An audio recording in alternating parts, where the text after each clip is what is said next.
Hey guys, welcome back to my channel and thank you for watching. So a few things have happened since my last video, and if you notice, when I'll be doing my face, I have a new addition on my hand. Yes, I did get engaged. I'm super excited. It's a new time in my life and I'm happy to share with you all, my viewers and my fans who have been these last couple of months. Thank you for supporting those who have, and those who are new to my channel, welcome. I hope you enjoy it. And with Easter around the corner, I thought why not do a spring look, because let's be real, usually when this time of year comes around, we like to get dressed, get the pretty dresses, the spring colors, and of course our hair and makeup, right? So I thought why not do an Easter look. And also something that I just want to add personally, this is my belief. I in no way am trying to single anyone out. I so happily, openly and freely share my faith. I am a believer in Christ and I do enjoy this time of year because I can rejoice in His salvation, that He died on the cross for me. And not only do I take Easter as a day to dress up and look nice, but for me personally, I do it every Sunday. I do it for the one I believe in, and that's Jesus Christ. And by all means, if you are not a believer, I am in no way trying to single you out. You are entitled to your own opinion, but I freely share mine, and I'm very open with sharing that I am a firm believer. So with that being said, let's get started on our tutorial.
now that my lips are all done, this is the finished look. Let's just get rid of this headband that helps me keep my hair out of the way.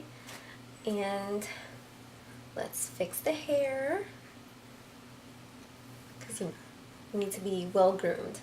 So this is the final look, you guys. I hope you like it. Please like, comment, subscribe, and share. I will be putting a snippet of this on Instagram as well, so you can just tag your friends, your sisters, your mom, anybody you know. Just tag them in my Instagram at Glamorous Feffy. I hope you enjoyed it. And one more tip for you guys: just finish the full look. If you feel like you want to add extra color, like the way I did on my bottom lid, if that's what we can call it, I added a gradient of purple and aqua. Always finish the look first and then add. It's always easier to know what you want to add at the end of your look versus doing it all at once and then you're not satisfied with your look. If you have any questions, please feel free to comment right down below or send me a message on Instagram. Happy Easter, and I hope everyone has a great weekend with their friends and family.